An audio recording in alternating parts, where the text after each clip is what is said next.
ಜಗತ್ತೇ ತಲೆ ಎತ್ತಿ ನೋಡು ಕುಂದಾಪುರ, ಜಗತ್ತೇ ತಲೆ ಎತ್ತಿ ನೋಡು ಕುಂದಾಪುರ. ಕುಂದಾಪುರದಿಂದ ನೇರ ಮೂಡಣಕ್ಕೆ ನೀ ನೋಡು, ಕುಂದಾಪುರದಿಂದ ನೇರ ಮೂಡಣಕ್ಕೆ ನೀ ನೋಡು. ಅಲ್ಲಿದೆ ಖುಷಿ ಬಸಿವ ಊರು ಬಸರೂರು,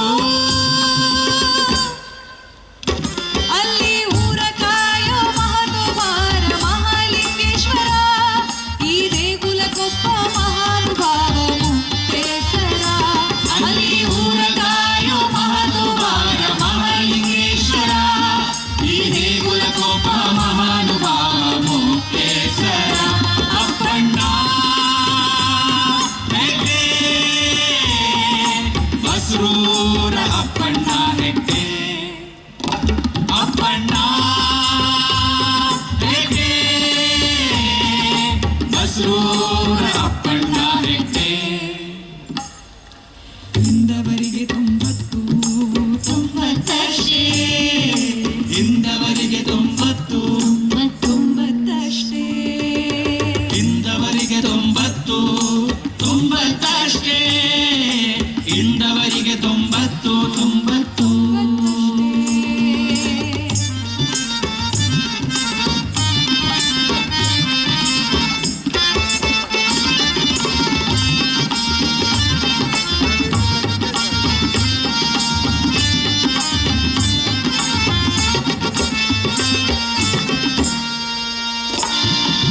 ಸುಡು ಬಿಸಿಲಿಗೆ ತಂಪು ಮಜ್ಜಿಗೆ ಕಾಯುತ್ತಿತ್ತು ನಿಮ್ಮ ಬರಲಿಗೆ ಆ ಊರು ನಿಮ್ಮ ನೆರವಿಗೆ. ಸುಡು ಬಿಸಿಲಿಗೆ ತಂಪು ಮಜ್ಜಿಗೆ ಕಾಯುತ್ತಿತ್ತು ನಿಮ್ಮ ಬರಲಿಗೆ ಆ ಊರು ನಿಮ್ಮ ನೆರವಿಗೆ. ಕಾಡಂಚಿನ ಮಕ್ಕಳ ಪಾದುಕೆ ಕಾಣದ ಕಾಲ್ಗಳು ತಲುಪಿದವು ಶಾಲೆಯ ಮೆಟ್ಟಿಲು, ನೀವದನ್ನು ಕಟ್ಟಲು.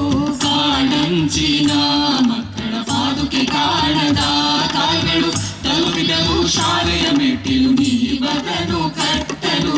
90ರಲ್ಲಿ ನೀವಿಂದು ನಗಲು ಮಗುವಿನ ನಗುವಿಗೂ ಅದು ಮಿಗಿಲು, 90ರಲ್ಲಿ ನೀವಿಂದು ನಗಲು ಮಗುವಿನ ನಗುವಿಗೂ ಅದು ಮಿಗಿಲು. 90 ನೂರಾಗಿ ನೂರಾರಾಗಲಿ, ನೂರ್ಕಾಲವೂ ಈ ನಗು ನಿಮ್ಮಲ್ಲಿರಲಿ. ಬಸರೂರು ಸುತ್ತ ಹತ್ತೂರು ಕೈ ಎತ್ತಿ ಮುಗಿಯಲಿ, ನೂರ್ಕಾಲವೂ ಈ ನಗು ನಿಮ್ಮಲ್ಲಿರಲಿ. ಬಸರೂರು ಸುತ್ತ ಹತ್ತೂರು ಕೈ ಎತ್ತಿ ಮುಗಿಯಲಿ. ಅಪ್ಪಣ್ಣ ಹೆಗ್ಡೆ, ಬಸರೂರ ಅಪ್ಪಣ್ಣ ಹೆಗ್ಡೆ, ಅಪ್ಪಣ್ಣ ಹೆಗ್ಡೆ, ಬಸರೂರ ಅಪ್ಪಣ್ಣ ಹೆಗ್ಡೆ. ಬದುಕು ಹರಸಲಿ ನಿಮ್ಮನು, ನೀವು ಹರಸಿರಿ ನಮ್ಮನು. ಬದುಕು ಹರಸಲಿ ನಿಮ್ಮನು, ನೀವು ಹರಸಲಿ ನಮ್ಮನು. ಇಂದವರಿಗೆ 90 90 ಇಂದವರಿಗೆ 90 90 ಇಂದವರಿಗೆ 90 90 ಇಂದವರಿಗೆ 90 90.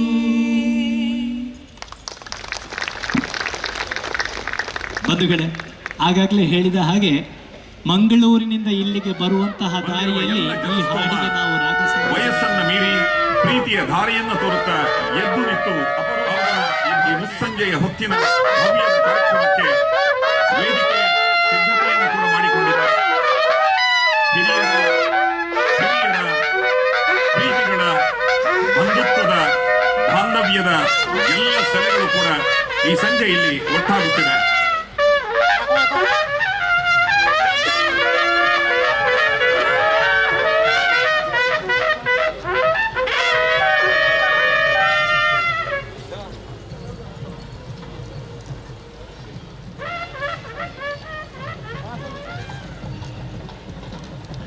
ಅಪ್ಪಣ್ಣ ಹೆಗ್ಡೆ 90ರ ಕಾರ್ಯಕ್ರಮಕ್ಕೆ ದೂರದಿಂದ ಈ ಕಾರ್ಯಕ್ರಮಕ್ಕೆ ಬಂದಿರುವ ಎಲ್ಲರನ್ನು ಕೂಡ ಈ ಊರಿನ ಮನೆಯ ಮಕ್ಕಳಾದ ನಾವೆಲ್ಲ ಅವರನ್ನ ಸಂಭ್ರಮದಿಂದ ಬರಮಾಡಿಕೊಳ್ಳಬೇಕು. ನಮ್ಮ ಆಸನಗಳು ಮೊದಲ ಪ್ರಾಶಸ್ತ್ಯ ದೂರದ ಊರಿಂದ ಬಂದ ಅತಿಥಿಯರಿಗೆ ಇರಲಿ ಎಂಬ ಮನವಿಯನ್ನ ಎಲ್ಲ ಅತಿಥಿಯರಲ್ಲಿಯೂ ಕೂಡ ವಿನ್ನಪಿಸಿಕೊಳ್ಳುತ್ತಿದ್ದೇನೆ. ಬೇರೆ ಬೇರೆ ಕಡೆಗಳಿಂದ ಅಪ್ಪಣ್ಣ ಹೆಗ್ಡೆ ಅವರ ಮೇಲಿನ ಪ್ರೀತಿಯ ಅಭಿಮಾನದಿಂದ ಸಾವಿರಾರು ಸಂಖ್ಯೆಯ ಜನಸ್ತೋಮ ಇಲ್ಲಿ ಸೇರಿದೆ. ಸಂಜೆಯ ಈ ಸಂಭ್ರಮದ ಆಚರಣೆ ಇತಿಹಾಸದ ಪುಟಗಳಲ್ಲಿ ಶಾಶ್ವತವಾಗಿರಬೇಕು ಎನ್ನುವಂತ ನಂಬಿಕೆ ಮತ್ತು ಭರವಸೆಗಳೆಲ್ಲವೂ ಕೂಡ ನಮಗಿದೆ. ಶೈಕ್ಷಣಿಕ, ಸಾಹಿತ್ಯ, ಧಾರ್ಮಿಕ, ರಾಜಕೀಯ, ಸಾಮಾಜಿಕ ಒಂದಲ್ಲ ಎರಡಲ್ಲ ಬಸರೂರು ಅಪ್ಪಣ್ಣ ಹೆಗ್ಡೆ ಅವರನ್ನ ಗುರುತಿಸುವ ಕ್ಷೇತ್ರಗಳೇ 10 ಹಲವು. 90ರ ಈ ವಯಸ್ಸಿನಲ್ಲಿಯೂ ಕೂಡ ಮರೆಯಲಾರದ ಮನಶಕ್ತಿಯನ್ನು ಹೊಂದಿರುವ ಧೀಶಕ್ತಿಯ ಸಂಭ್ರಮ ಅವರದ್ದು. ನೆನಪಿನಲ್ಲಿ ಉಳಿಯಬಲ್ಲಂತ ನೆನಪಿನೋಲೆಗಳನ್ನ ಕ್ಷಣ ಕ್ಷಣಕ್ಕೂ ಬಿಚ್ಚಿಡುವಂತ ಅತ್ಯಂತ ಅಪರೂಪದ ಜ್ಞಾನ ಸಿರಿಯ ಶಕ್ತಿ ಅಪ್ಪಣ್ಣ ಹೆಗ್ಡೆ ಅವರದ್ದು. ಕಿರಿಯರಿರಲಿ ಹಿರಿಯರಿರಲಿ ಎಲ್ಲರನ್ನು ಕೂಡ ಆತ್ಮೀಯತೆಯಿಂದ ನೋಡುವಂತ ಸಿರಿತನದ ದ್ಯೋತಕದ ಅಭಿವ್ಯಕ್ತ ಅವರಾಗಿದ್ದಾರೆ. ಆ ಕಾರಣಕ್ಕಾಗಿ ಧರ್ಮಸ್ಥಳದ ಕ್ಷೇತ್ರದಿಂದ ನಡೆದಾಡುವ ಮಂಜುನಾಥನೆಂಬ ಖ್ಯಾತಿಯನ್ನು ಪಡೆದಿರುವ ರಾಜರ್ಷಿ ಡಾಕ್ಟರ್ ಡಿ ವೀರೇಂದ್ರ ಹೆಗ್ಡೆ ಅವರು ಖುದ್ದಾಗಿಯೇ ಧರ್ಮಸ್ಥಳದಿಂದ ಎದ್ದು ಈ ಕಡೆಗೆ ನಡೆಯನ್ನು ಹಾಕಿದ್ದಾರೆ. ಅದು ಬಸರೂರು ಅಪ್ಪಣ್ಣ ಹೆಗ್ಡೆ ಅವರ ಮೇಲಿನ ಪ್ರೀತಿ ಮತ್ತು ಅಭಿಮಾನದ ದ್ಯೋತಕವಾಗಿ.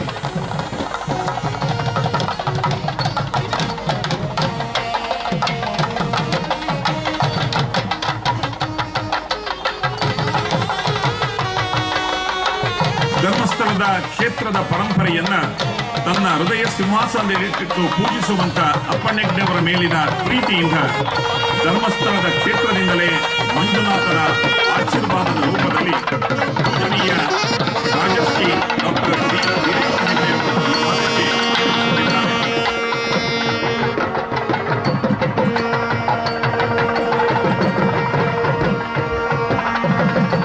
ಸಾಂಪ್ರದಾಯಿಕ ಪಂಚವಾದ್ಯಗಳು, ಕೊಂಬು ಕಹಳೆಗಳು, ಅಭಿಮಾನದ ಮನ್ನಣೆಯ ದ್ಯೋತಕದ ಪ್ರೀತಿಯ ಧಾರೆಗಳೊಂದಿಗೆ ಸಮಾರಂಭದ ಅಧ್ಯಕ್ಷತೆಯನ್ನು ವಹಿಸಲಿರುವ ಬಸರೂರು ಅಪ್ಪಣ್ಣ ಹೆಗ್ಡೆ ಜನ್ಮ ದಿನೋತ್ಸವ ಸಮಿತಿ ಅಧ್ಯಕ್ಷರಾದ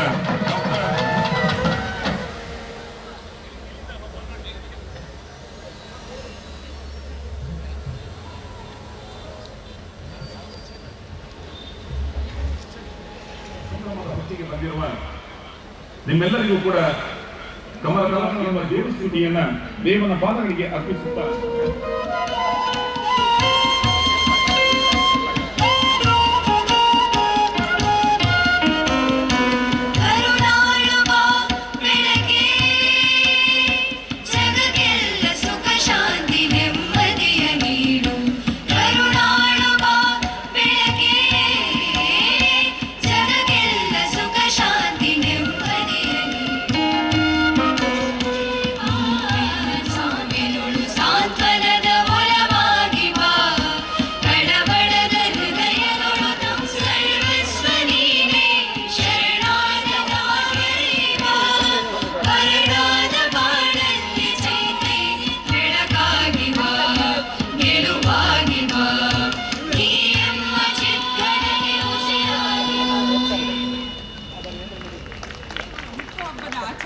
ಬಂದಿರುವ ನಿಮ್ಮೆಲ್ಲರ ಉಪಸ್ಥಿತಿಯು ನಮ್ಮ ಸಂಭ್ರಮ ಹಾಗೂ ಉತ್ಸಾಹವನ್ನು ಇಮ್ಮಡಿಗೊಳಿಸಿದೆ.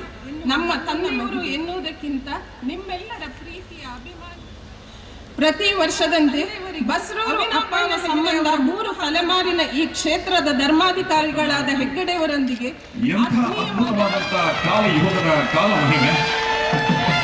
ಬಸರೂರು ಅಪ್ಪಣ್ಣ ಹೆಗ್ಡೆ ಅವರಿಗೆ 90ರ ಸಂಭ್ರಮದ ಹುಟ್ಟುಹಬ್ಬಕ್ಕೆ ರಾಜಶ್ರೀ ಡಾಕ್ಟರ್ ಡಿ ವೀರೇಂದ್ರ ಹೆಗ್ಡೆ ಅವರಿಂದ ದೀಪಜ್ಯೋತಿಯ ಬೆಳಗನ್ನು ಕಂಡಿದೆ. ವೀರು ಸಂಘಾಟರಾಗಿ ತನ್ನ ವ್ಯಕ್ತಿತ್ವದ ಶೋಭೆಯನ್ನ ಶುಭ್ರವಾಗಿರಿಸಿಕೊಂಡ ಬಸರೂರು ಅಪ್ಪಣ್ಣ ಹೆಗ್ಡೆ ಅವರಿಗೆ ಅಭಿಮಾನ ಪೂರ್ವಕವಾಗಿ ಈ ದೀಪಜ್ಯೋತಿಯ ಬೆಳಗನ್ನು ಕಂಡಿದೆ. ಸೋದರಿಯರು ಸೇರಿದಂತೆ ಅಪ್ಪಣ್ಣ ಹೆಗ್ಡೆ ಅವರ ದೊಡ್ಡ ಪರಿವಾರವೇ ವೇದಿಕೆ ಮೇಲ್ಭಾಗದಲ್ಲಿದೆ. 90 ಜ್ಯೋತಿಗಳ ಬೆಳಗುವಿಕೆ ಒಂದು ಅದ್ಭುತವಾದ ಈ ಸಂಜೆಯ ಕಾರ್ಯಕ್ರಮವಾಗುತ್ತಿದೆ.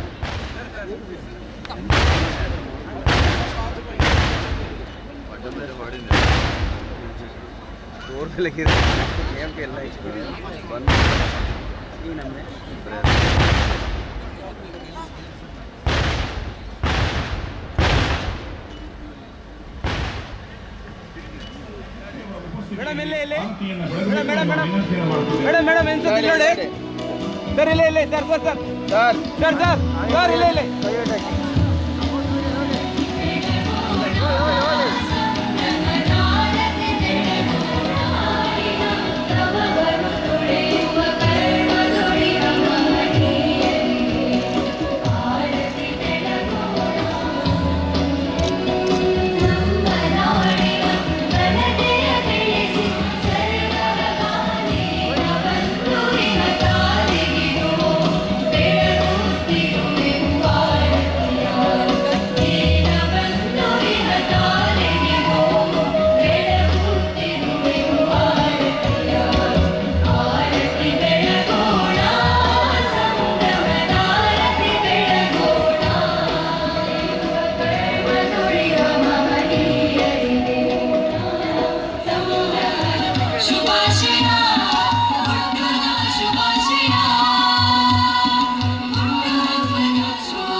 ಬಸ್ರೂರು ಅಪ್ಪಣ್ಣ ಅಶ್ವಿನಿ ಶಿವಾನಿ ಬಂದಿಲ್ಲ. ಇವತ್ತಿಗೂ ಕೂಡ ನಾನಾಗಲೇ ಹೇಳಿದಂತೆ ಅಜ್ಜನ ಸ್ಫೂರ್ತಿಯ ಟಾನಿಕ್ಗೆ ಈ ಮುದ್ದು ಮೊಮ್ಮಕ್ಕಳು. ಚಿಂತನೆಯ ಕಲ್ಪನೆಗಳು ನಮಗೆ ಬಂದಾಗ ನಾಡಿನಿಂದ ಹೊರದೇಶದಿಂದ ನೂರಾರು ಪ್ರಸಾದವನ್ನ ಪೂಜನೀಯ ಅಪ್ಪಣೆಯನ್ನ ನಾವು ಇವತ್ತು ಮೂರ್ತಿಸಿಕೊಳ್ಳುತ್ತಿದ್ದೇವೆ. ಧರ್ಮಸ್ಥಳದ ಕ್ಷೇತ್ರದ ಧರ್ಮಾಧಿಕಾರಿಗಳು ಕೂಡ ಅಪ್ಪಣ್ಣ ಹೆಗ್ಡೆ ಅವರದು ಅದಕ್ಕೊಂದು ಸೌಮ್ಯದ ನಿರಾಕರಣೆ. ಆದರೆ 90ರ ಈ ಹೊತ್ತು 75ರ ಸಂಭ್ರಮದಲ್ಲೂ 80ರ ಸಂಭ್ರಮದಲ್ಲೂ ಖುದ್ದು ಕಾವಂಧರೇ ಬಂದು ಅಪ್ಪಣ್ಣ ಹೆಗ್ಡೆ ಅವರನ್ನ ಗೌರವಿಸಿದ್ದಾರೆ.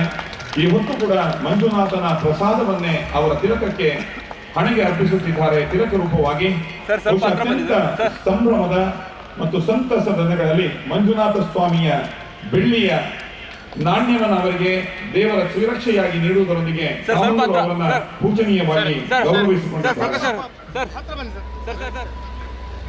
ಅಪ್ಪಣ್ಣ ಹೆಗ್ಡೆಯವರು ಅತ್ಯಂತ ಪ್ರೀತಿಯಿಂದ ಆರಾಧಿಸುತ್ತಿರುವಂತಹ ಅವರ ಆರಾಧ್ಯ ಮಾತೆ ಜಗನ್ಮಾತೆ ಕೊಲ್ಲೂರು ಶ್ರೀ ಮೂಕಾಂಬಿಕೆಯ ಭಾವಚಿತ್ರವನ್ನ ಸ್ಮರಣಿಕೆಯಾಗಿ ಅರ್ಪಿಸುವುದರೊಂದಿಗೆ ಫಲಗಳನ್ನ ತಲುಪಿಸಿ ಅಭಿವಂದನ ಪತ್ರವನ್ನ ನೀಡಿ ಬಸರೂರು ಅಪ್ಪಣ್ಣ ಹೆಗ್ಡೆ ಪ್ರಶಸ್ತಿ ಫಲಕವನ್ನ ಅರ್ಪಿಸಿಕೊಂಡು ಅಭಿಮಾನ ಪೂರ್ವಕವಾಗಿ ಸರ್ ನಿಮ್ಮನ್ನ ಗೌರವಿಸುತ್ತಿದ್ದೇವೆ. ನಿಮ್ಮ ಗರಿಗಳ ಮೆರಗನ್ನ ನೀಡಲಿ. ಬಸರೂರು ಅಪ್ಪಣ್ಣ ಹೆಗ್ಡೆ ಈ ಪ್ರತಿಷ್ಠಾನದ ವರದಿಯನ್ನ ಮತ್ತು ಪ್ರತಿಷ್ಠಾನದ ಉದ್ದೇಶವನ್ನ ಮತ್ತು ಅದರ ಹಿಂದಿರುವಂತಹ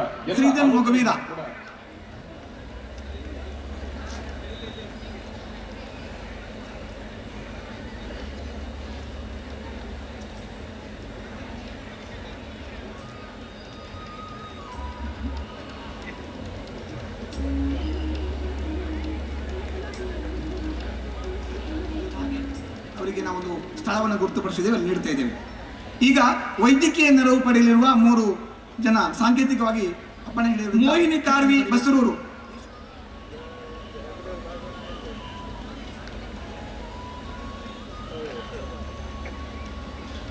ಮೋಹಿನಿ ಕಾರ್ವಿ ಬಸರೂರು,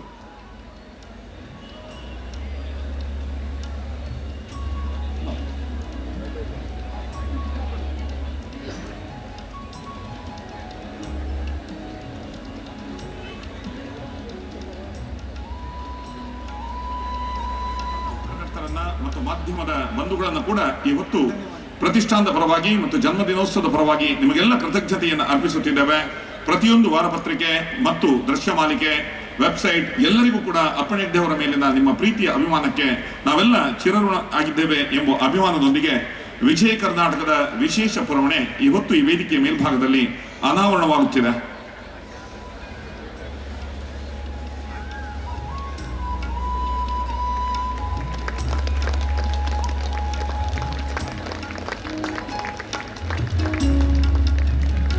ಅಪ್ಪಣ್ಣ ಹೆಗ್ಡೆ ಅವರ ಬದುಕನ್ನ ಅತ್ಯಂತ ಹತ್ತಿರದಿಂದ ಕಂಡವರು ಜಾನ್ ಡಿಸೋಜಾ. ವಿದ್ಯಾರ್ಥಿಯ ದಿನದಿಂದಲೇ ಅಪ್ಪಣ್ಣ ಹೆಗ್ಡೆ ಅವರನ್ನ ಅತ್ಯಂತ ಹತ್ತಿರದಿಂದ ಕಂಡು ನಮ್ಮ ಕೃತಜ್ಞತೆಯ ಮಾತುಗಳನ್ನ ಮತ್ತು ನೆನಪುಗಳನ್ನ ಅವರ ತಂಡಕ್ಕೆ ಅರ್ಪಿಸಿಕೊಳ್ಳುತ್ತಿದ್ದೇವೆ.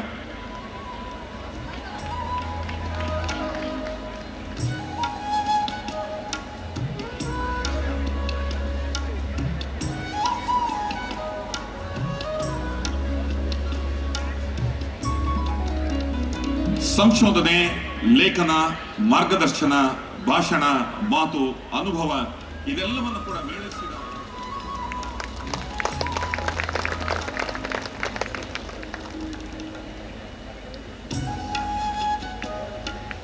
ಮಹತೋಭಾರ ಮಾಲಿಂಗೇಶ್ವರ ಬಸ್ರೂರಿನಲ್ಲಿದ್ದರೆ ಮಂಜುನಾಥೇಶ್ವರ ಧರ್ಮಸ್ಥಳದಿದ್ದಾನೆ. ಬಸ್ರೂರಿನಿಂದ ಮಹತೋಭಾರ ಮಾಲಿಂಗೇಶ್ವರನನ್ನ ಧರ್ಮಸ್ಥಳದ ಶ್ರೀ ಕ್ಷೇತ್ರಕ್ಕೆ ತಲುಪಿಸುವ ಹೊಣೆ ಖುದ್ದು ಕಾವಂಧರದ್ದು ಎನ್ನುವ ಪ್ರೀತಿಯ ನೆಲೆಯೊಂದಿಗೆ ಅವರಿಗೆ ಅಭಿಮಾನಪೂರ್ವಕವಾಗಿ ಸ್ಮರಣಿಕೆಯನ್ನ ಅರ್ಪಿಸಿಕೊಳ್ಳುತ್ತಿದ್ದೇವೆ.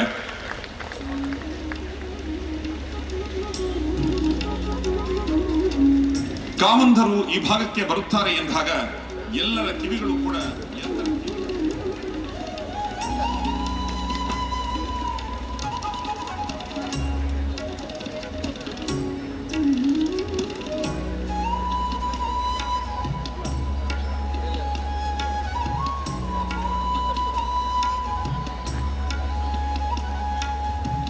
ಪೂಜ್ಯ ಕಾವಂಧರನ್ನ ಗೌರವಿಸಿಕೊಳ್ಳುವಂತ ಹೊತ್ತು ಈ ಎಲ್ಲ ಸಂಸ್ಥೆಗಳ ಪರವಾಗಿ ನವೀನ್ ಕುಮಾರ್ SS ಮತ್ತು ದುಗ್ಗೇಗೌಡರ ಹಿರಿತನದಲ್ಲಿ ಎಲ್ಲ ಸಂಸ್ಥೆಗಳ ಬಂಧುಗಳು ಕೂಡ ಅಭಿಮಾನಪೂರ್ವಕವಾಗಿ ಪೂಜನೀಯ ಕಾವಂಧರನ್ನ ಈ ಹೊತ್ತು ಅಭಿವಂದಿಸಿಕೊಳ್ಳುತ್ತಿದ್ದಾರೆ.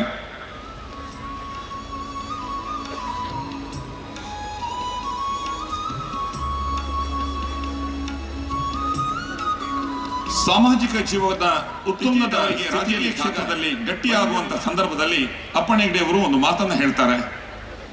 ನಾನು ನಂಬಿರುವಂತ ಕೊಲ್ಲೂರಿನ ಜಗನ್ಮಾತೆ ಮುಖಾಂಬಿಕೆ ಮತ್ತು ಧರ್ಮಸ್ಥಳದ ಮಂಜುನಾಥ ನನ್ನನ್ನ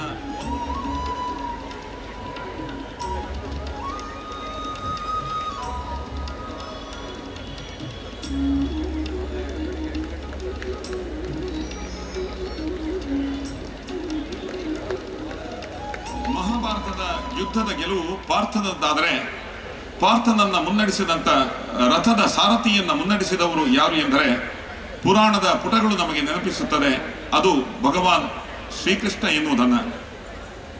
ಪೂಜನೀಯರಾದ ಅಪ್ಪಣ್ಣ ಹೆಗ್ಡೆ ಅವರ ಸಾಮಾಜಿಕ ಜೀವನದ ಅಪ್ಪಣ್ಣ ಹೆಗ್ಡೆ ಅವರನ್ನ ಅಧಿಕಾರಯುತವಾಗಿ ಅಭಿಮಾನಪೂರ್ವಕವಾಗಿರತಕ್ಕಂಥ ಸಂಗತಿ ರಾತ್ರಿ ಹಗಲು ನೆರಳು ഇരുಳು ಇದೆಲ್ಲದಲ್ಲಿಯೂ ಕೂಡ ತನ್ನ ಯಜಮಾನನನ್ನ ಅತ್ಯಂತ ನಂಬಿಕೆಯಿಂದ ಕಾಯ್ದಂತ ಹಿರಿಯ ಜೀವ. ಈ ಹೊತ್ತು ಕೂಡ ಅಪ್ಪಣ್ಣ ಹೆಗ್ಡೆ ಅವರೇ ತನ್ನ ದೇವರು ಎನ್ನುವಂತ ಭವ್ಯವಾದ ಮತ್ತು ನಿಕಟವಾದ ಭಾವನೆಯನ್ನು ಹೊಂದಿರುವ ಕುಷ್ಟೋಣ್ಣನವರಿಗೆ ಪ್ರೀತಿಯ ಅಭಿಮಾನದ ದ್ಯೋತಕವನ್ನ ಅರ್ಪಿಸುತ್ತಿದ್ದೇವೆ.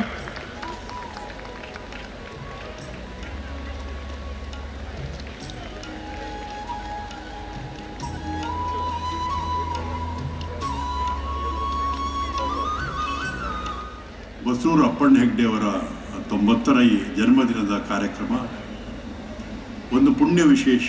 ನಾನು ಭಾಗವಹಿಸ್ತಾ ಇರುವುದು ಯಾಕೆ ಅಂತ ಹೇಳಿದರೆ, ಇಡೀ ನಮ್ಮ ಭಾರತ ದೇಶಕ್ಕೆ ಧಾರ್ಮಿಕ, ಸಾಂಸ್ಕೃತಿಕ, ಶೈಕ್ಷಣಿಕ, ಆರ್ಥಿಕ ಇಡೀ ಒಂದು ರೀತಿಯ ದರ್ಶನವನ್ನು ಕೊಟ್ಟಿರುವ ಮತ್ತು ಕೊಡುತ್ತಾ ಇರುವಂತಹ ಧರ್ಮಸ್ಥಳದ ಧರ್ಮಾಧಿಕಾರಿ ಡಾಕ್ಟರ್ ವೀರೇಂದ್ರ ಹೆಗ್ಡೆ ಅವರು ಈ ಕಾರ್ಯಕ್ರಮ ಭಾಗವಹಿಸ್ತಾ ಇದ್ದಾರೆ. ಅಪ್ಪಣ್ಣ ಹೆಗ್ಡೆ ಅವರನ್ನು ಅವರು ಗೌರವಿಸಿದ್ದಾರೆ. ಮತ್ತು ನನ್ನ ಪುಣ್ಯ ಏನಂದರೆ, ಅನೇಕ ಬಾರಿ ಧರ್ಮಸ್ಥಳದಲ್ಲಿ ನನಗೆ ಗೌರವ ಖಂಡಿಸಿದ್ದ ಹೌದು, ಆದರೆ ಈ ಕಾರ್ಯಕ್ರಮದಲ್ಲಿ ಇದು ಭಾಗವಹಿಸಿದ್ದ ಹೇಳಿದೆ.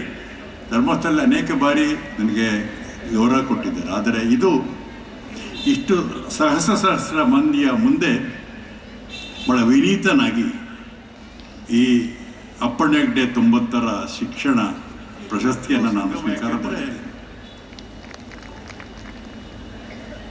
ಗೌರವಾನ್ವಿತರಾದ ಡಾಕ್ಟರ್ ವೀರೇಂದ್ರ ಹೆಗ್ಡೆ ಅವರು ಬಹಳ ಹಿರಿಯರಾಗಿರುವಂತಹ ನಮ್ಮ ಅಪ್ಪಣ್ಣ ಹೆಗ್ಡೆಯವರು ಇಡೀ ಕರಾವಳಿ ಕರ್ನಾಟಕದ ಸಾಂಸ್ಕೃತಿಕ ಮಾಂತ್ರಿಕ ಡಾಕ್ಟರ್ ಮೋಹನ್ ಆಳ್ವರು ಅವರು 3 ಜನರ ಜೊತೆಗೆ ಕೂತ್ಕೊಳ್ಳುವಂತಹದ್ದೇ ಒಂದು ಪುಣ್ಯದ ಬಿಡಿ. ಯಾಕೆಂದರೆ ನನ್ನ ಜೀವಮಾನದಲ್ಲಿ ಇಂಥ ಅವಕಾಶ ಮತ್ತು ಸಿಕ್ಕಲಿಕ್ಕೆ ಸಾಧ್ಯ ಇಲ್ಲ ಅನ್ನುವಂಥ ಸನ್ಮಾನಗಳು, ಪ್ರಶಸ್ತಿಗಳು, ನನ್ನ ಇಡೀ ವ್ಯಕ್ತಿ ವಿವರಗಳನ್ನು ಮಾತಾಡಿದರು, ಹೇಳಿದರು. ಆದರೆ ಅದಕ್ಕಿಂತ ಬಹಳ ಮುಖ್ಯವಾದ್ದು ಯಾರು ಕೊಡ್ತಾರೆ ಮತ್ತು ಎಲ್ಲಿ ಕೊಡ್ತಾರೆ ಅನ್ನುವಂಥದ್ದು. ಪ್ರಶಸ್ತಿಗಳು ಸರ್ಕಾರದ ಮಟ್ಟದಲ್ಲಿ, ಖಾಸಗಿ ಮಟ್ಟದಲ್ಲಿ ಎಲ್ಲ ಕಡೆ ಸಿಗ್ತವೆ. ಇವನ್ ಡಾಕ್ಟರ್ ಮೋಹನ್ ಆಳ್ವರೇ ಅವರ ಆಳ್ವಾಸ್ ವಿಶ್ವ ನುಡಿಸಿಯಲ್ಲಿ ನನ್ನ ಅಧ್ಯಕ್ಷ ಮಾಡಿದರು. ಆಗಲೇ ಪೂಜ್ಯ ಹೆಗಡೆಯವರು ಉದ್ಘಾಟನೆ ಮಾಡಿದರು. ಬಹಳ ಅದ್ಭುತವಾದ್ದು. ನಮಗೆ ಇರುವಂಥದ್ದು ಏನಂದರೆ, ಅಪ್ಪಣ್ಣ ಹೆಗ್ಡೆಯವರ 90ನೇ ಕಾರ್ಯಕ್ರಮದಲ್ಲಿ ನೀವೆಲ್ಲ ಭಾಗವಹಿಸ್ತೀರಿ, ಇಷ್ಟು 1000 ಮಂದಿ ಅಂದರೆ ನಿಮ್ಮ ಬದುಕಿನಲ್ಲಿ ಇದೊಂದು ಪುಣ್ಯದ ದಿನ ಅಂತ ನೀವು ತಿಳ್ಕೊಳ್ಬೇಕು. ಯಾಕಂದರೆ ಇಂತಹ ದಿನ, ಯಾಕಂದರೆ ನೀವು ಬಹಳ ಪರ ಊರುಗಳಿಂದ ನನಗೆ ಅನೇಕರು ಮಾತಾಡಿದ್ರು, ಅಲ್ಲಿ ಹೊರಗೆ, ಅಲ್ಲಿ ಇಲ್ಲಿ ಎಲ್ಲ ಊರುಗಳಿಂದ, ಎಲ್ಲ ಕಡೆಗಳಿಂದ ಇಷ್ಟು ಸಾವಿರ ಸಂಖ್ಯೆಯಲ್ಲಿ ಎಲ್ಲ ನೀವು ಸ್ವ ಇಚ್ಛೆಯಿಂದ, ಪ್ರೀತಿಯಿಂದ, ಗೌರವದಿಂದ, ಅಭಿಮಾನದಿಂದ ನೀವು ಬಂದಿದ್ದೀರಿ. ಇವತ್ತಿನ ದಿನ ಬಹುಶಃ ನಾವು ಮನುಷ್ಯ ಸಂಬಂಧಗಳ ಬಗ್ಗೆ ಮಾತಾಡ್ತೇವೆ, ಆದರೆ ಇದು ಬಹಳ ಅಪೂರ್ವ ಸಂದರ್ಭಿಕ ಕ್ಷೇತ್ರ ಅಂತ ಕರೀರಿ, ಶೈಕ್ಷಣಿಕ ಕ್ಷೇತ್ರ ಅಂತ ಕರೀರಿ, ಅಥವಾ ಸ್ವಲ್ಪ ಕಾಲ ರಾಜಕೀಯ ಕ್ಷೇತ್ರ ಅಂತ ಕರೀರಿ, ಎಲ್ಲವುಗಳಲ್ಲಿಯೂ ಅವರದ್ದು ಒಂದು ವಿಭಿನ್ನವಾದಂತಹ ನಡೆ. ಧಾರ್ಮಿಕ ಕ್ಷೇತ್ರದಲ್ಲಿ ಸಮಾಜಮುಖಿಯಾಗಿ, ಶಿಕ್ಷಣ ಕ್ಷೇತ್ರದಲ್ಲಿ ಅವರು ಮಾನವಿಕ ಒಬ್ಬ ವ್ಯಕ್ತಿಯಾಗಿ, ಈಗ ನೀವು ತಾನೇ ನೋಡಿದ್ದೀರಿ ಎಷ್ಟು ಮಕ್ಕಳಿಗೆ ಅವರು ಆ ಥರದ ಒಂದು ಆರ್ಥಿಕ ನೆರವನ್ನು ಕೊಟ್ಟರು ಅಂತ ನೀವು ನೋಡಿದ್ದೀರಿ. ರಾಜಕೀಯ ಕ್ಷೇತ್ರದಲ್ಲಿ ಒಬ್ಬ ಜನಪರವಾದ ನೈತಿಕತೆಯನ್ನು ಉಳಿಸಿಕೊಂಡವರಾಗಿ, ಈ ಮಾತು ನಾನು ಕೇಳ್ತೇನೆ ಅಂದರೆ ಇವತ್ತು ನಾವು ಅದನ್ನು ಕಾಣಲಿಕ್ಕಿಲ್ಲ. ಯಾಕೆಂದರೆ ಇವರು ಶಾಸಕರಾಗಿದ್ದ ಕಾಲ 80ರ ದಶಕ, ಅವರು ಒಂದು ಸಂದರ್ಶನದಲ್ಲಿ ಕೂಡ ಹೇಳಿಕೊಂಡಿದ್ದಾರೆ. പക്ഷേ ಈಗಲೂ ನಾವೆಲ್ಲ ಸ್ವಲ್ಪ ಹಳೆಯವರಾದ ಕಾರಣ ನಾನು ಅದನ್ನು ಯಾಕೆ ಹೇಳಬೇಕು ಅಂದರೆ, ಆ ಕಾಲದ ಸಂಸ್ಕೃತಿ ಹೇಗಿತ್ತು ಅಂತ. ಪಾದಾರ್ಪಣೆಯನ್ನು ಮಾಡಿದರೆಂದರೆ ಆ ಭುವನ ನೆಲವೇ ಪವಿತ್ರವಾಗುತ್ತದೆ ಎಂಬ ಭಾವನೆಗಳು ನಮ್ಮ ಅಂತರಾಳದಲ್ಲಿದೆ. ಧರ್ಮಸ್ಥಳದಿಂದ ಖುದ್ದು ಮಂಜುನಾಥೇಶ್ವರ ಹಾಗೂ ನಾನು ಬಹಳ ಭರವಸೆಯನ್ನು, ಬಹಳ ನಂಬಿಕೆಯನ್ನು ಇಟ್ಟುಕೊಂಡು ನನ್ನನ್ನು ಸರಿದಾರಿಯಲ್ಲಿ ಹಚ್ಚುವಲ್ಲಿ ನನಗೆ ಸಹಾಯವನ್ನು ಮಾಡಿರ್ತಕ್ಕಂಥ ಒಡೆಯ ಮಂಜುನಾಥ ಸ್ವಾಮಿಯನ್ನು ಹಾಗೂ ತಾಯಿ ಮೂಕಾಂಬಿಕೆಯನ್ನು ಸ್ಮರಿಸಿಕೊಳ್ತಾ, ಇಂದು ನನ್ನ 90ನೇ ಕಾರ್ಯಕ್ರಮದಲ್ಲಿ ಈ ಕಾರ್ಯಕ್ರಮವನ್ನು ಉದ್ಘಾಟಿಸಿ ನಮ್ಮನ್ನು ಹರಿಸಲು, ನನ್ನನ್ನು ಮಾತ್ರ ಅಲ್ಲ ನಮ್ಮೆಲ್ಲರನ್ನು ಹರಿಸಲಿಕ್ಕೆ ಆಗಮಿಸಿರ್ತಕ್ಕಂಥ ಪರಮಪೂಜ್ಯರಾಗಿರ್ತಕ್ಕಂಥ ಧರ್ಮಸ್ಥಳ ಧರ್ಮಾಧಿಕಾರಿ ಡಿ ವೀರೇಂದ್ರ ಹೆಗ್ಗಡೆಯವರ ಪಾದಾರವಿಂದಕ್ಕೆ ವಂದಿಸಿಕೊಳ್ತಾ, ಆತ್ಮೀಯರಾಗಿರ್ತಕ್ಕಂಥ ಶ್ರೀಯುತ ಮೋಹನ್ ಆಳ್ವರವರೇ ಮತ್ತು ಈ ಒಂದು ಕಾರ್ಯಕ್ರಮದಲ್ಲಿ ಪ್ರಶಸ್ತಿಯನ್ನು ಸ್ವೀಕರಿಸಿರ್ತಕ್ಕಂಥ ಅತ್ಯಂತ ಹಿರಿಯ ಸಾಹಿತಿಯಾಗಿರ್ತಕ್ಕಂಥ ಶ್ರೀಯುತ BA ವಿವೇಕರಯ್ಯವರೇ, ಈ ಒಂದು ಕಾರ್ಯಕ್ರಮದ ಜವಾಬ್ದಾರಿಯನ್ನು ಹೊತ್ತಿರ್ತಕ್ಕಂಥ ನನ್ನೆಲ್ಲ ಸನ್ಮಿತ್ರರೇ, ಸಹಕರಿಸಿದ ನನ್ನೆಲ್ಲ ಬಂಧು ಭಗಿನಿಯರು, ಈಗಾಗಲೇ ಸಾಕಷ್ಟು ಮಾತುಗಳನ್ನು ಕೇಳಿದ್ದೀರಿ. ನಾನು ಹೇಳೋದಿಷ್ಟೇ, ಮನುಷ್ಯನಾಗಿ ಹುಟ್ಟಿದ ಮೇಲೆ ವ್ಯವಸ್ಥಿತವಾಗಿ ಬದುಕನ್ನು ಸಾಧಿಸಬೇಕಾದಂಥ ಅವಶ್ಯಕತೆ ಇದೆ. ಆ ವ್ಯವಸ್ಥಿತವಾದಂಥ ಬದುಕನ್ನು ನಾವು ಬಾಳಬೇಕಾದರೆ ನಮಗೆ ಸ್ಥಿರತೆ ಹಾಗೂ ಭಗವಂತನ ಅನುಗ್ರಹ, ನಾವು ಆ ಮಾರ್ಗದಲ್ಲಿ ಮುನ್ನಡೆದರೆ ಬಹುಶಃ ಇವತ್ತು ದೇಶದ ಪರಿಸ್ಥಿತಿಯನ್ನು ನೋಡುವಾಗ ಬಹಳ ಚಿಂತಾಜನಕವಾಗಿದೆ. ನಮ್ಮ ಯುವಕರು ಯೋಚಿಸಬೇಕು. ಯಾಕಂದರೆ ಇವತ್ತು ಕೇವಲ ಹಠ ಸಾಧನೆಯನ್ನು ಮಾಡ್ತಕ್ಕಂಥ, ಗೌಜು ಗದ್ದಲಗಳನ್ನು ಮಾಡ್ತಕ್ಕಂಥ ದೃಷ್ಟಿಯಿಂದ ನಮ್ಮ ಎಳೆಯರ ಮೇಲೆ ದುಷ್ಪರಿಣಾಮವನ್ನು ನಮ್ಮ ಮುಖಂಡರು ಮಾಡ್ತಾ ಇದ್ದಾರೆ. ಇದು ಬಹಳ ಶೋಚನೀಯ.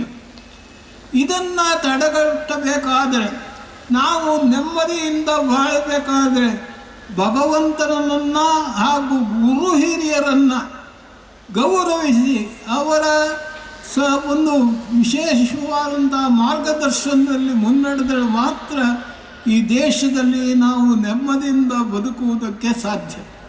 ಆ ನಿಟ್ಟಿನಲ್ಲಿ ತಾವೆಲ್ಲ ಮನಸ್ಸು ಮಾಡಿ ಮುಂದಿನ ದಿನಗಳಲ್ಲಿ ನಮ್ಮಲ್ಲಿರ್ತಕ್ಕಂಥ ಸಮಸ್ಯೆಗಳನ್ನು ನಾವೇ ಬಗೆಹರಿಸಿಕೊಂಡು ಅಥವಾ ಹಿರಿಯರ ನೆರವನ್ನು ಪಡೆದು ಅದನ್ನು ಸರಿದಾರಿಗೆ ಹಚ್ಚಿದರೆ ಮಾತ್ರ ನಮ್ಮ ಈ ಜೀವನ ವ್ಯವಸ್ಥೆ ಸುಧಾರಿಸುವುದಕ್ಕೆ ಕಾರಣವಾಯಿತು.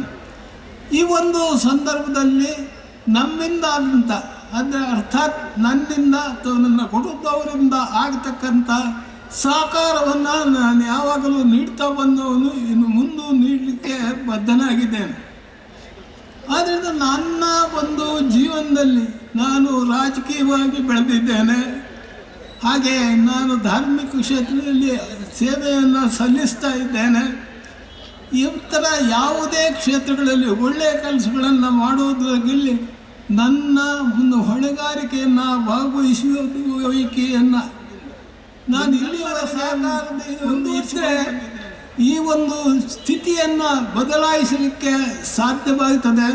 ಆ ದೃಷ್ಟಿಯಿಂದ ಇವತ್ತು ಈ 90ರ ಕಾರ್ಯಕ್ರಮದಲ್ಲಿ ಅನುಭವಿಗಳಾಗಿರ್ತಕ್ಕಂಥ ವಿವೇಕರಯ್ಯವರನ್ನು, ಪೂಜ್ಯರಾಗಿರ್ತಕ್ಕಂಥ ಮಾರ್ಗದರ್ಶಕರಾಗಿ ನಮ್ಮನ್ನು ಮುನ್ನಡೆಸ್ತಕ್ಕಂಥ ಶ್ರೀಯುತ ಧರ್ಮಸ್ಥಳ ಧರ್ಮಾಧಿಕಾರಿ ವೀರೇಂದ್ರ ಹೆಗಡೆಯವರನ್ನು, ಹಾಗೂ ಸ್ನೇಹಿತರಾಗಿರ್ತಕ್ಕಂಥ ಹಾಗೂ ಎಲ್ಲ ಕೆಲಸಗಳಲ್ಲಿ ಉತ್ಸಾಹವನ್ನು ತೋರಿ ಅದನ್ನು ಪೂರ್ಣವಾಗಿ ಅನುಷ್ಠಾನಗೊಳಿಸ್ತಕ್ಕಂಥ ಒಂದು ಹವ್ಯಾಸವನ್ನು ಬೆಳೆಸಿಕೊಂಡಿರ್ತಕ್ಕಂಥ ಮೋಹನ್ ಆಳ್ವರನ್ನು ನಾವು ಕರೆದಿದ್ದೇವೆ. ಯಾಕೆ ಅಂದರೆ ಅವರ ಉದಾತ್ತವಾದಂಥ ಗುಣಗಳನ್ನು, ಅವರ ಉದಾತ್ತವಾದಂಥ ಆ ಪ್ರಕ್ರಿಯೆಗಳನ್ನು ಅವರು ಹೇಳುವುದರ ಮೂಲಕ ನಮ್ಮನ್ನು ಸರಿದಾರಿಗೆ ಹಚ್ಚತಕ್ಕಂಥ ದೃಷ್ಟಿಯಿಂದ ಈ ಒಂದು ಯಾವುದೇ ಮನುಷ್ಯನಿಗೆ ಎಷ್ಟೇ ಕಷ್ಟವಿರಲಿ ತಮ್ಮ ಮಕ್ಕಳಿಗೆ ವಿದ್ಯಾಭ್ಯಾಸವನ್ನು ಕೊಡದೇ ಇದ್ದರೆ ಆ ಮಕ್ಕಳನ್ನು ನೀವೇ ಕೊಲ್ತೀರಿ ಎನ್ನುವುದನ್ನು ತಾವು ಅರಿತುಕೊಳ್ಬೇಕು.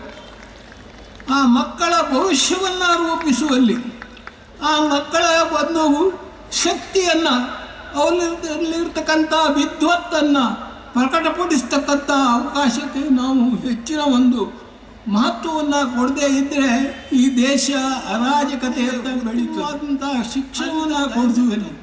ಅದಕ್ಕೆ ಸಾಕಷ್ಟು ನೆರವನ್ನು ಕೊಡ್ತಕ್ಕಂಥ ವಿದ್ಯಾಭಿಮಾನಿಗಳಿದ್ದಾರೆ. ಹಾಗೆ ಸರ್ಕಾರ ಹೇಳ್ತದೆ, ಸರ್ಕಾರ ಹೇಳಿದ ಒಂದು ಅನುಷ್ಠಾನಕ್ಕೆ ಈಗ ನಾನು ಕಳೆದ 15 ವರ್ಷಗಳಿಂದ ಈ ಒಂದು ರಾಜ್ಯದ, ಈ ಒಂದು ದೇಶದ ಬಗ್ಗೆ ಹೇಳೋದಾದರೆ ದಿನದಿಂದ ದಿನಕ್ಕೆ ನಮ್ಮ ಆ ಒಂದು ವ್ಯವಸ್ಥೆ ಕೆಡ್ತಾ ಇದೆ. ಪಾರ್ಲಿಮೆಂಟ್ನಲ್ಲಿ ನಾವು ಇವರು ನಮ್ಮನ್ನು ಕೆಲಸ ಮಾಡಲಿ ಅಥವಾ ರಾಜ್ಯ ಸರ್ಕಾರದಲ್ಲಿ ನಾವು ನಮ್ಮ ಸೇವೆಯನ್ನು ಇವರು ಮಾಡ್ತಾರೆ ಅನ್ನುವಂಥ ದೃಷ್ಟಿಯಿಂದ ಅವರನ್ನು ಆಯ್ಕೆ ಮಾಡಿ ಕಳಿಸಿದೆ. ಅವರು ಕೇವಲ ಅವರ ಒಂದು ಪ್ರತಿಷ್ಠೆಗಾಗಿ ಗುದ್ದಾಟವನ್ನು ಮಾಡ್ತಾರೆ ಅಂತ ಹೇಳಿದ್ರೆ ಇಂಥ ಮೂರ್ಖರನ್ನು ನಾವು ಮುಂದೆ ನಾವು ಬದುಕಬೇಕಲ್ಲ ಎನ್ನುವುದು ಭಾಳ ಶೋಚನೀಯ ಸ್ಥಿತಿ. ಆದ್ದರಿಂದ ನಾವು ಜಾಗೃತರಾದರೆ ಅವರಿಗೆ ಹಗ್ಗ ಹಾಕಿ ಅವರನ್ನು ಎಳೆಯುವುದಕ್ಕೆ ನಮ್ಮ ಹತ್ರ ಸಾಧ್ಯತೆ ಇದೆ. ಆದ್ದರಿಂದ ಈ ನಿಟ್ಟಿನಲ್ಲಿ ನಮ್ಮ ಮಕ್ಕಳನ್ನು ಚೆನ್ನಾಗಿ ಆರೋಗ್ಯವಂತರನ್ನಾಗಿ ವಿದ್ಯಾವಂತರನ್ನಾಗಿ ಬೆಳೆಸುವಲ್ಲಿ ನಾವೆಲ್ಲ ವಿಶೇಷವಾದಂಥ ಒಂದು ಶಕ್ತಿಯನ್ನು ಆ ಮಕ್ಕಳಲ್ಲಿ ತುಂಬಬೇಕಾಗಿದೆ.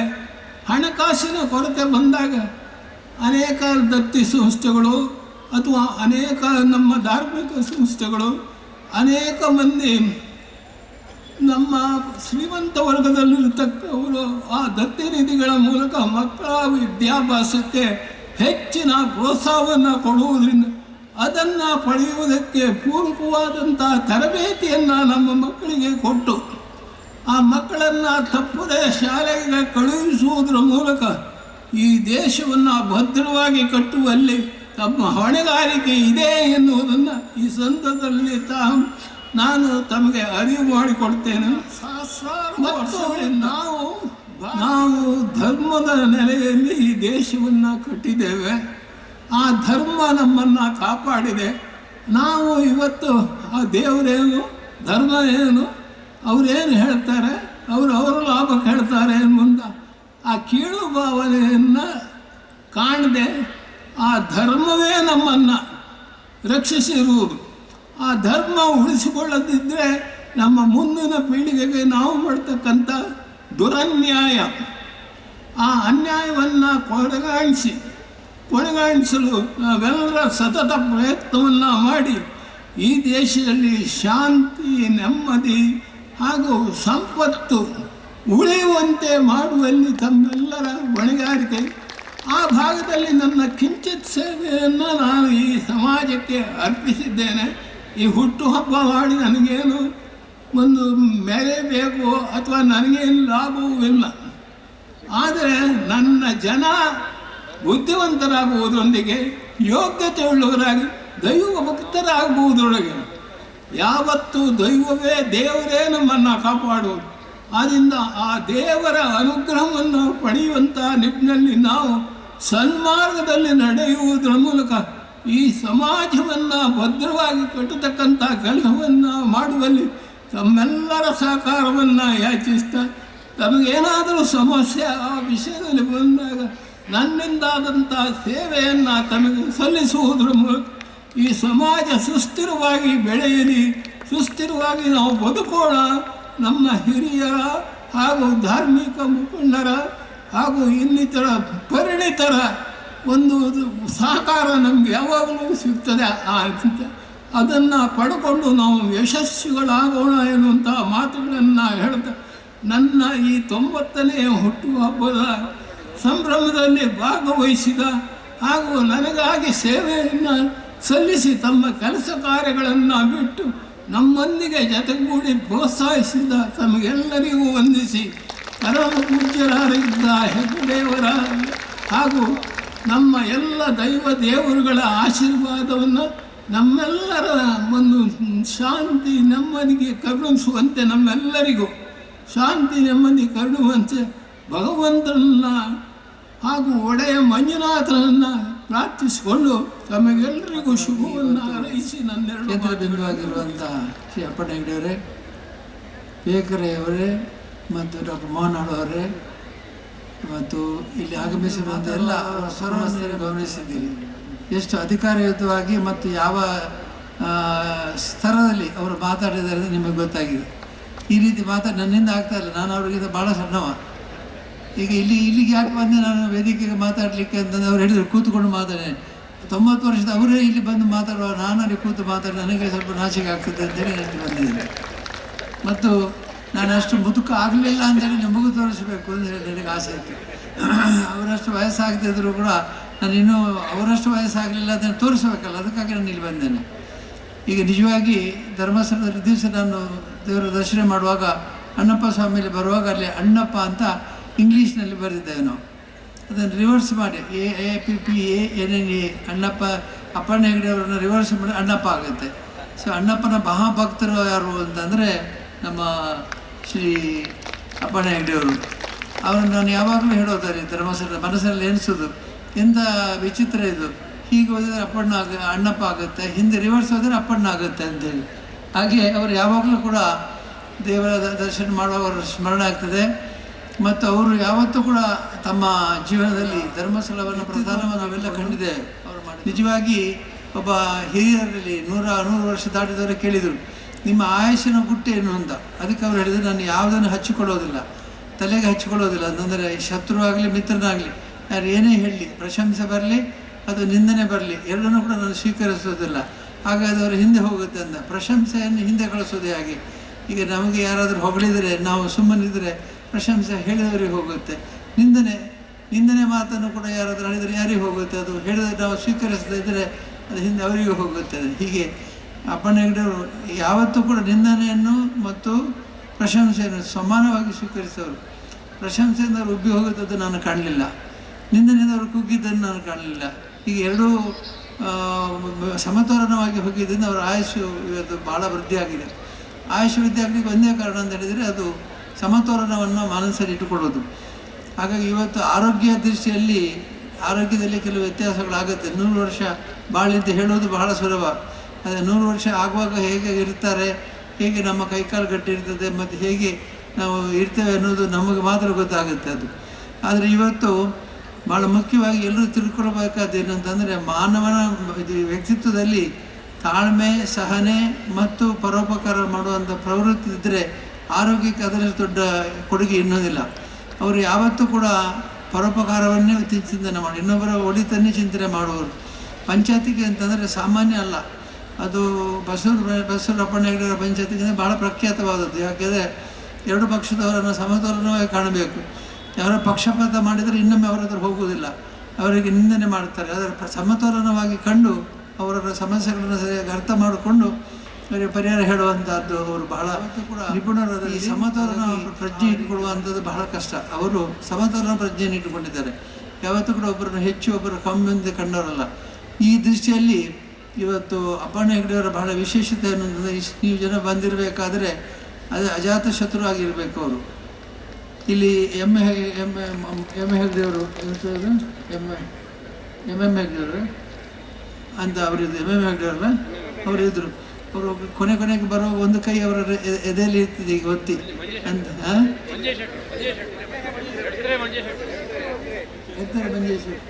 ಒಂದು ಕೈ ಹೀಗೆ ಇರ್ತಿತ್ತು ಎದೆಯಲ್ಲಿ. ಬಹುಶಃ ಎದೆ ಏನಾದರೂ ಅವರಿಗೆ ಹೆಚ್ಚು ಕಮ್ಮಿ ಆಗ್ತಿತ್ತು ಗೊತ್ತೆ. ಒಂದು ಕೈ ಯಾವಾಗಲೂ ಎದೆಯಲ್ಲಿ ಇರ್ತಿತ್ತು. ಆದರೆ ಯಾವ ಕಾರ್ಯಕ್ರಮದಲ್ಲಿ ಆದರೆ ಅವರು ಇಲ್ಲದೆ ಕಾರ್ಯಕ್ರಮವೇ ಇಲ್ಲ. ಕುಂದಾಪುರದ ನಾನು ಬಂದಾಗ ಎಷ್ಟೋ ಸಲ ನೋಡಿದವರು, ಎಷ್ಟು ವಯಸ್ಸಾದರೂ ಕೂಡ ಅವರ ಸ್ಮರಣೆ ಆಗಲೇಬೇಕು. ಯಾಕೆಂದರೆ ಅವರು ಇಲ್ಲದಿದ್ದರೆ ಕಾರ್ಯಕ್ರಮವೇ ಇಲ್ಲ. ಬಹುಶಃ ಅವರು ಮನೆಯಲ್ಲಿ ಹೋಗಿ ಸತ್ಯಾಗ್ರಹ ಮಾಡ್ತಿದ್ರೆ, ನೀವು ಬರೆದಿದ್ರೆ ಕಾರ್ಯಕ್ರಮ ನಾವು ಮಾಡೋದಿಲ್ಲ ಅಂತೇಳಿ ಪ್ರತಿ ಎಲ್ಲ ಕಾರ್ಯಕ್ರಮದಲ್ಲಿ ಅವರು ಇರ್ತಿದ್ದಾರೆ. ಇವತ್ತು ಅಪ್ಪಣ್ಣೆಗಳು ಅದೇ ಸ್ಥಾನದಲ್ಲಿದ್ದಾರೆ. ಯಾರನ್ನು ದ್ವೇಷಿಸುವುದಿಲ್ಲ, ಎಲ್ಲರನ್ನು ಪ್ರೀತಿಸ್ತಾರೆ. ಮತ್ತು ಅಪ್ಪಣ್ಣೆಗಳ ಕಾರ್ಯಕ್ರಮವೇ ಇಲ್ಲ. ನಮ್ಮ ಯೋಜನೆಯ ನಮ್ಮ ಎಲ್ಲ ಕಾರ್ಯಕರ್ತರು ಅವರನ್ನು ಬಹಳ ಪ್ರೀತಿಸ್ತಾರೆ, ಗೌರವಿಸ್ತಾರೆ. ಯಾಕೆಂದರೆ ಎಲ್ಲ ಕಡೆ ಏನಾದರೂ ಕಾರ್ಯಕ್ರಮ ಇದ್ದರೆ ಅದು ಹೋಗಿ ಮೆಚ್ಚುಗೆ ಹೇಳಿ, ಪ್ರಶಂಸೆ ಮಾಡಿ, ಪ್ರೋತ್ಸಾಹ ಕೊಟ್ಟು ಬರ್ತಾರೆ. 90 ವಯಸ್ಸಾಗಿದೆ. ವಯಸ್ಸಾಗುವುದು ಮುಖ್ಯ ಅಲ್ಲ, ವಯಸ್ಸನ್ನು ಏನು ಸಾಧಿಸಿದೆ ಮುಖ್ಯ. ನಮ್ಮ ಶಿವರಾಮ್ ಕಾರದ್ ಒಂದು ಸಲ ಹೇಳಿದರು, ಮಂಜೆ ಹೆಗಡೆಯವರ ಶತಮಾನೋತ್ಸವಕ್ಕೆ ಅವರನ್ನು ಕರೆದಿದ್ದರು. ಅವರು ಅಲ್ಲಿ ಹೇಳಿದರು, ಶತಮಾನೋತ್ಸವ ಆಗಿದ್ದು ಮುಖ್ಯ ಅಲ್ಲ, ಯಾಕೆಂದರೆ ತನ್ನಷ್ಟಕ್ಕೆ ಅದಾಗುತ್ತೆ. ನೀವೇನು ಮಾಡಿದ್ದೀರಿ? 100 ವರ್ಷ 90 ವರ್ಷ ಆಗಬೇಕಾದ್ರೆ ನೀವೇನು ಮಾಡಿದ್ದೀರಿ ಅಂತ ನಾವು ಅಪ್ಪಣ್ಣ ಹೆಗಡೆ ಕೇಳೋದು. ಆದರೆ 90 ವರ್ಷದಲ್ಲಿ ನೀವೇನು ಸಾಧಿಸಿದ್ದೀರಿ ಅಂತ ನಾವು ಹೇಳಬೇಕು. 90 ವರ್ಷ ಆದದ್ದಕ್ಕೆ ಸನ್ಮಾನ ಅಲ್ಲ. ಯಾಕೆ 90 ವರ್ಷ ಸ್ವಾಭಾವಿಕವಾಗಿ ಆಗ್ತಾ ಹೋಗಿದೆ. 91, 92, 100 ಆಗುತ್ತೆ. ಹಾಗಾಗಿ ಅದಕ್ಕೆ ನಾವೇನು ಪ್ರಯತ್ನ ಪಡೆದರೂ ಕೂಡ ಅದು ತನ್ನಷ್ಟಕ್ಕೆ ಅದು ಹೋಗುತ್ತೆ. ಹಾಗೆ ಶಿವರಾಮ ಕಾರಂತರು ಹೇಳ್ತಿದ್ರು, ಎಷ್ಟು ವಯಸ್ಸಾಯಿತು ಅನ್ನೋದು ಮುಖ್ಯ ಅಲ್ಲ, ಆದರೆ ಏನು ನೀವು ಸಾಧಿಸಿದ್ದೀರಿ ಅನ್ನೋದು ಮುಖ್ಯ ಅಂತ. ಹಾಗೆ ಇವತ್ತು ಅನೇಕ ಸಾಧನೆಯ ವಿಷಯಗಳನ್ನು ಇಲ್ಲಿ ಹೇಳಿದ್ದೀನಿ. ಪ್ರತಿಯೊಬ್ಬರಲ್ಲಿ ಬಂದವರ ವೇದಿಕೆಯಿಂದ ಅಪ್ಪಣ್ಣ ಹೆಗಡೆಯವರು ಏನು ಸಾಧನೆ ಮಾಡಿದ ಅದನ್ನೆಲ್ಲ ಹೇಳಿದ್ದೀರಿ. ಹಾಗಾಗಿ ಅವರ ಅಭಿಮಾನಕ್ಕೆ ನಾವು ಎಲ್ಲರೂ ಎಷ್ಟು ಹೇಳಿದರೂ ಕಡಿಮೆ. ಮತ್ತು ಅನೇಕ ಅವರು ಸಾರ್ವಜನಿಕ ಕಾರ್ಯಕ್ರಮಗಳಲ್ಲಿ ಧೀಶಕ್ತಿಯಾಗಿದ್ದಾರೆ. ಎಲ್ಲಿ ಕಾರ್ಯಕ್ರಮ ಇದ್ದರೂ ಕೂಡ ಅವರ ಮುಂದೆ ನಮ್ಮ ಧರ್ಮಸ್ಥಳ ಕಾರ್ಯಕ್ರಮ, ಯೋಜನೆಯ ಕಾರ್ಯಕ್ರಮ, ಅದರಲ್ಲಿ ವಿವಿಧ ರೀತಿಯಲ್ಲಿ ಇಲ್ಲಿ ಕುಂದಾಪುರ ಸೈಡ್ನಲ್ಲಿ ಕೃಷಿಕರಿಗೆ ಬಹಳಷ್ಟು ನಾವು ಪ್ರೋತ್ಸಾಹ ಕೊಟ್ಟಿದ್ದೇವೆ. ಅನೇಕ ಸೌಲಭ್ಯಗಳು ಎಷ್ಟು ಸದಸ್ಯರಿದ್ದಾರೆ?